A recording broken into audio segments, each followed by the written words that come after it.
J'espère que tu vas bien, que tu es en pleine forme et on va venir faire un petit point de marché comme à notre habitude sur dollar et Nasdaq. Donc, on va pas perdre plus de temps avec l'introduction et on va directement se jeter dans le grand bain avec le dollar index, notre ami dollar. Donc, qu'est-ce qu'il a fait notre ami dollar globalement sur la semaine passée? Sur la semaine passée, on peut voir qu'on était, ça on en a parlé déjà ensemble, du fait que le prix est venu chercher le quart supérieur de ce fair value gap là, qui est représenté très simplement par le cours de fermeture de cette bougie-ci et le cours de fermeture de cette bougie-ci. Généralement, un fair value gap, tu vas venir te baser sur cette mèche-là. Mais dans notre cas, pourquoi est-ce que tu vas pas venir utiliser cette mèche? C'est très simplement parce que tu vas avoir un saut. Tu vas voir que le vendredi 23 janvier, on a clôturé à ce niveau-là, à peu près à 97 443. Et le lendemain, enfin du coup le lendemain, le lundi d'après, à l'ouverture de la semaine, on a ouvert à 97 025. Donc pas au même prix, on a vraiment cette différence. Et ce que tu peux voir ici, ce petit saut qu'on a, en fait, tu vas devoir l'inclure dans ton fair value gap pour avoir beaucoup plus de précision. Et tu vas pouvoir voir que justement, ici, le prix revient dedans, vient chercher le quart supérieur et part à la baisse. Donc après cette baisse, en fait, qu'est-ce qui s'est passé? Très simplement, on peut voir qu'en fait, le dollar a baissé pour venir réintégrer ce niveau-ci. Ce niveau-ci, qu'est-ce que c'est? C'est un fair value gap haussier. En fait, c'est exactement la même chose que ce que je vais avoir ici, mais à l'opposé, de façon à aller vers le haut. Le plus haut de cette bougie ne touche pas l'ouverture de cette bougie. Donc je vais venir me baser là-dessus pour identifier mon fair value gap. Est-ce que je vais venir me baser sur le plus bas de cette mèche-là? Non, parce qu'on peut voir que j'ai ce petit saut comme ce que je vais avoir là. Donc en fait, ça va venir te donner ceci. Ton fair value gap haussier. Le prix qui revient, on peut voir qu'il a consolidé aux alentours du milieu avant d'avoir un drive vers le haut. Est-ce que à ce moment-là, je pense que le dollar va venir évoluer largement à la hausse? Il peut, il peut venir évoluer à la hausse, mais ce que j'attends de voir, c'est comment on réagit dans ce fair value gap. Ok? Je vais pas avoir beaucoup d'expectation placé sur le dollar, mais par contre, ce que je vais vouloir voir globalement au niveau du dollar, ce serait potentiellement avoir une hausse à plus ou moins court terme, ok? Donc voir un peu le dollar haussier.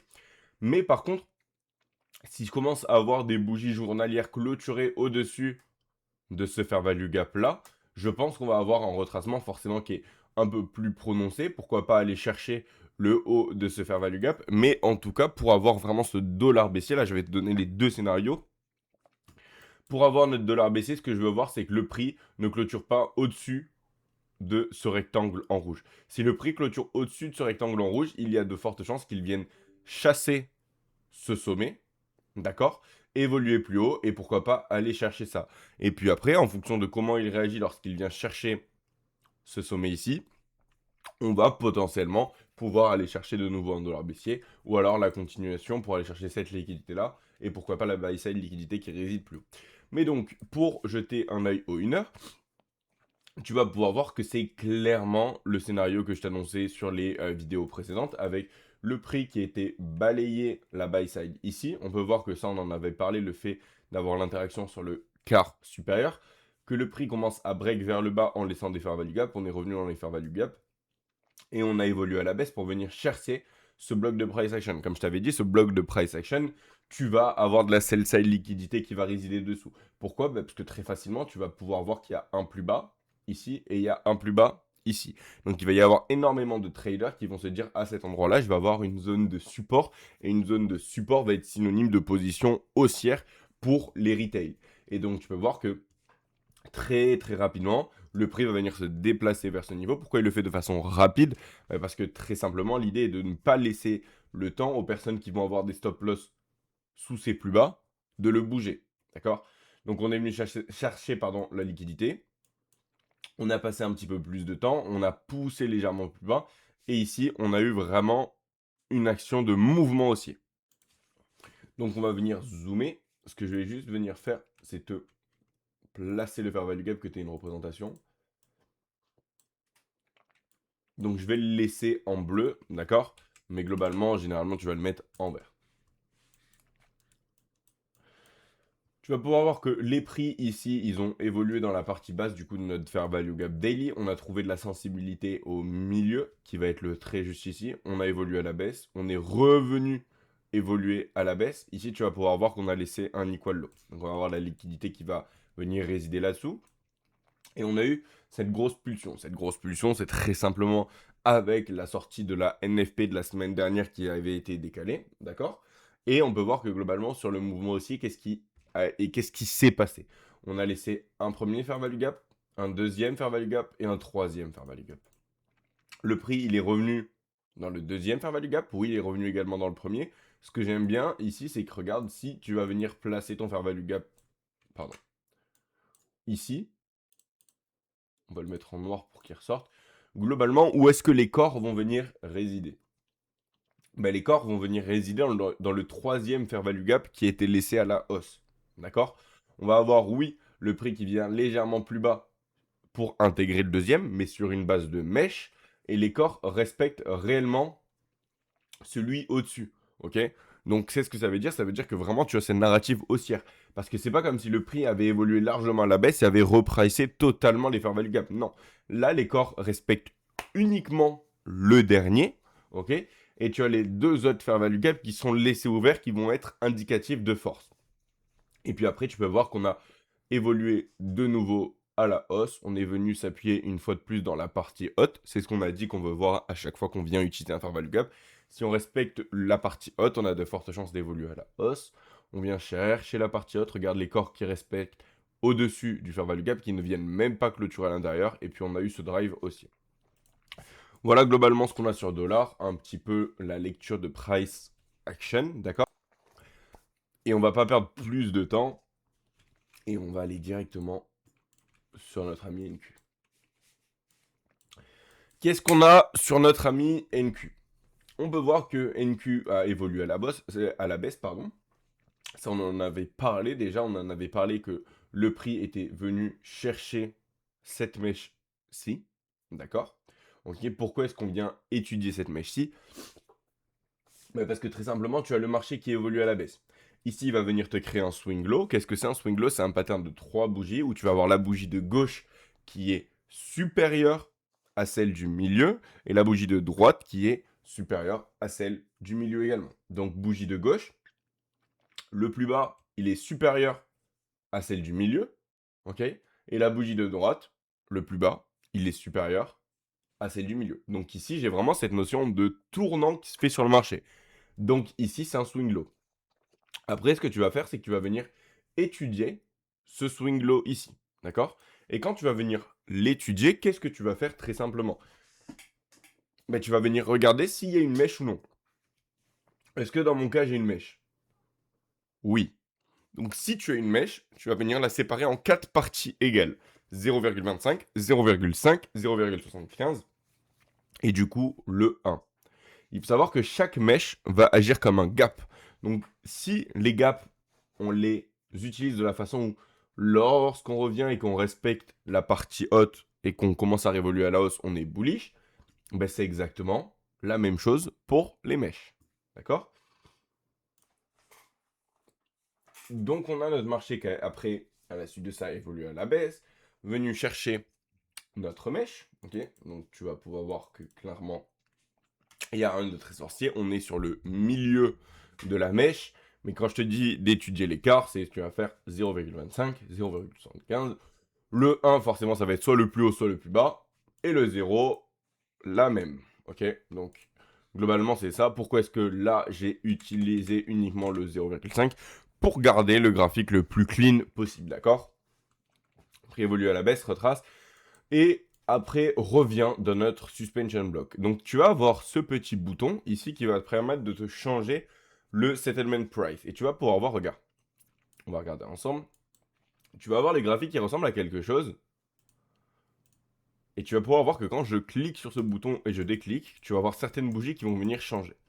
Et donc forcément, en fonction des informations que ça va venir te donner, tu vas pouvoir identifier certaines choses. Ici, par exemple, on pourrait potentiellement identifier un petit fair value gap ici. Mais si tu viens changer en cliquant sur le bouton de settlement price, tu vas pouvoir voir qu'il y a quelque chose qui apparaît. il y a quelque chose qui apparaît qui va être ce suspension block. Donc on en avait déjà parlé ensemble. Et ce qu'on peut voir, c'est que le prix est revenu dans notre suspension block. D'accord? Est-ce que à ce moment-là, j'étais haussier? Absolument pas. Quand on est revenu dans ce suspension block, qu'est-ce que moi j'attendais? J'attendais de voir des prix plus bas. Donc qu'est-ce que ça signifie des prix plus bas? Forcément, ça signifie que je suis baissier. D'accord? On va pouvoir voir que le prix est revenu dans notre fair value gap suspension block, parce qu'en fait, très simplement, un suspension block, c'est un fair value gap particulier qui est entouré de deux volumes in balance. Donc en fait, tu vas avoir un volume in balance en haut, un volume in balance en bas, et donc en fait, ce fair value gap, il va être suspendu, ok, entre ces deux volumes in balance. Et donc, ce que tu vas pouvoir faire, c'est exactement la même chose. Regarder ce niveau et le séparer en quatre parties égales. 0,25, 0,5, 0,75 et du coup le 1. Ça va te donner ce qu'on appelle les quarts. Mais ce que tu peux également faire, et ce que j'aime bien faire avec ce niveau qui est assez grand, c'est le séparer en 8 parties égales. Donc 0,25, 0,125, 0,75, 0,375, etc., etc. Si tu veux que je t'invite à faire pour que tu vois un petit peu mieux comment ça fonctionne, prends un screenshot, va sur ton graphique, marque ces niveaux-là et regarde sur l'intraday en 1 minute sur Nasdaq comment chaque huitième de ce niveau-là vont être utilisés tout au long de la journée. Est-ce que tu penses que c'est un hasard ou non? Est-ce qu'ils vont être utilisés lorsque le prix a déjà repricé la totalité du concept? Donc ce que je veux dire, c'est est-ce que lorsqu'on a cette bougie qui vient et qui a repricé la totalité de notre niveau, est-ce que par exemple quand on va vers le bas, on utilise nos quarts? Est-ce que sur cette journée-là, on va utiliser nos huitièmes, etc., etc. Donc on peut voir que globalement, on va cliquer, mais ici au niveau des bougies, on va avoir plus ou moins les mêmes informations, donc le settlement price ne va pas être important. On peut voir que le prix évolue, que les corps des bougies s'arrêtent pile avant le haut. On respecte très simplement notre huitième supérieur. On aurait forcément préféré des bougies qui clôturent sous le milieu de ce fair value gap. Mais forcément, est-ce que à ce moment-là, pour moi, ça invalide complètement tout? Absolument pas. Pourquoi? Parce qu'en fait, ce que je me dis là, c'est qu'avec ces mouvements haussiers, c'est juste fait pour piéger le particulier, pour lui faire penser qu'on va venir évoluer à la hausse. Ça, c'est mon humble avis. Et après, on peut voir que globalement, on a eu le prix qui est resté un petit peu longtemps. Je pensais honnêtement que le NFP de la semaine dernière, de mercredi, allait être utilisé pour largement pousser rapidement vers le bas et venir chercher ce niveau de sell-side liquidité qui est clairement mon draw on liquidity. Donc si c'est mon draw on liquidity, en fait, ça va être très simplement mon biais de la semaine, mon biais daily. Donc si tu me demandes dans quel sens est-ce que je vais favoriser mes positions, très simplement, si j'ai des positions à prendre, ça va être dans le sens short pour venir chercher le 24 153,5. Forcément, là de suite, tu as envie de me dire, bah oui, mais c'est très simple, tu le dis une fois qu'on est à proximité ici, etc. Oui, sur YouTube, je te le dis à ce moment-là. D'accord?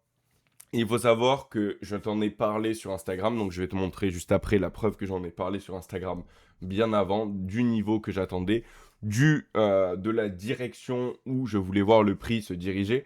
Donc tout ça pourquoi? Pour te dire très simplement que oui, il va y avoir des moments où je vais donner mon billet sur YouTube, etc. Et il y a des moments où je n'ai pas le temps de le faire.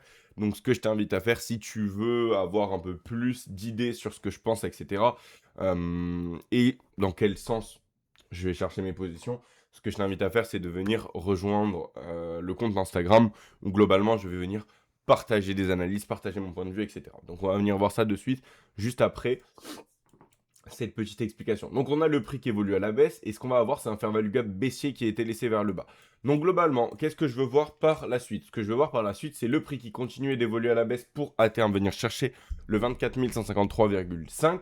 Ok, on a un fair value gap baissier ici, donc on peut largement revenir dans ce fair value gap pour redrive de nouveau à la baisse.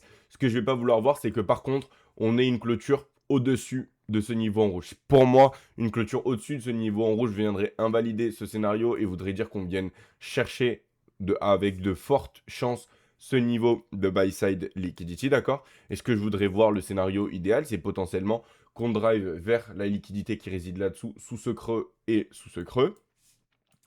et que si on revient dans ce fair value gap là, on respecte la partie basse ou alors on vient toucher le haut et on a une réaction presque immédiate. Mais globalement, ce que je ne veux pas voir, c'est le prix qui révolue plus haut au-dessus de ce niveau. Je veux grand maximum qu'on reste ici. On peut avoir des corps qui reviennent dans ce niveau-là et des mèches qui viennent plus haut. Mais globalement, ce que je vais venir chercher, c'est vraiment que le prix vienne chercher le 24 153,5. D'accord? Donc au niveau du Insta, je vais venir t'en parler 2 secondes de comment ça fonctionne, etc. Juste pour te dire que globalement la vidéo, je voulais la faire beaucoup plus longue avec beaucoup plus d'explications, mais je vais pas pouvoir. Je suis un petit peu malade, j'ai la gorge en feu et je peux t'assurer que déjà pour te faire cette vidéo de 15 minutes, ça me fait très mal. Donc globalement, on va venir faire un petit point sur Insta et qu'est-ce qu'on va avoir. Donc au niveau de ça, ça va être la dernière publication que j'ai postée très simplement hier, où globalement ce que je vais venir te dire, c'est les news majeures de la semaine. Donc tu peux voir que mercredi, on a le FOMC meeting, jeudi on a une employment claim, et vendredi on va avoir le Advanced GDP avec le PCE et le PMI, d'accord?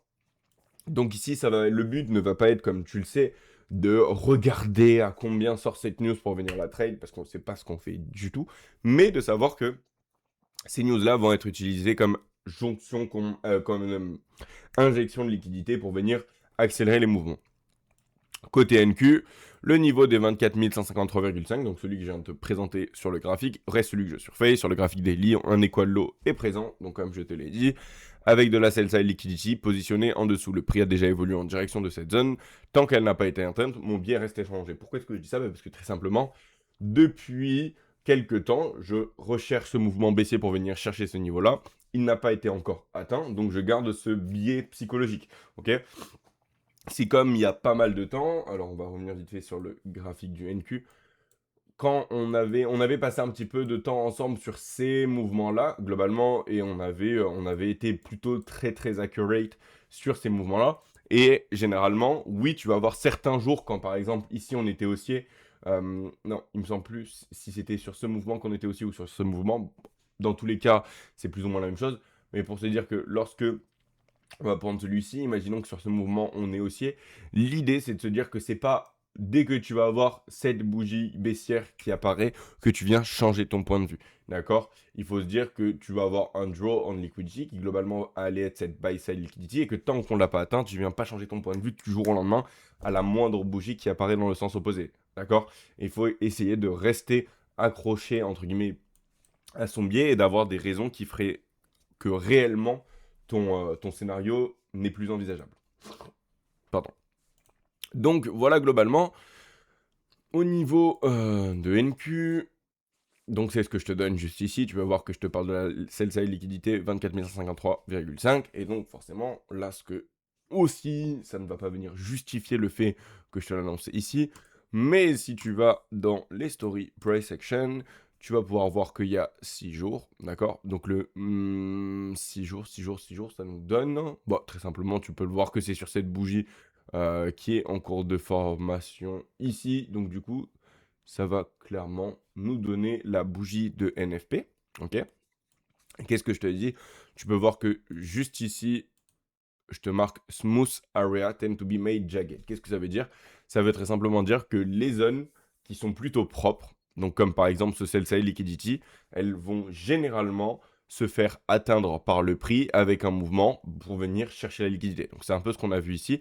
Tu vas avoir de la buy side liquidité qui va résider au-dessus de ce smooth high et on est venu le mettre jagged. On est venu chercher la liquidité, on est venu percer à travers et après qu'est-ce qui s'est passé?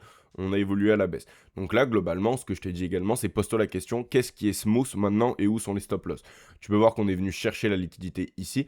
Oui on va en avoir au-dessus de ce sommet, mais pour moi c'est pas ce qui va venir me frapper l'œil. Vraiment ce qui va venir me frapper l'œil c'est cette sell side liquidité là. Donc, tu peux voir que très simplement, en plus, je vais t'aider parce que je marque uniquement un niveau de liquidité. Donc, qu'est-ce qui est smooth maintenant? Pour moi, c'est le 24 153,5.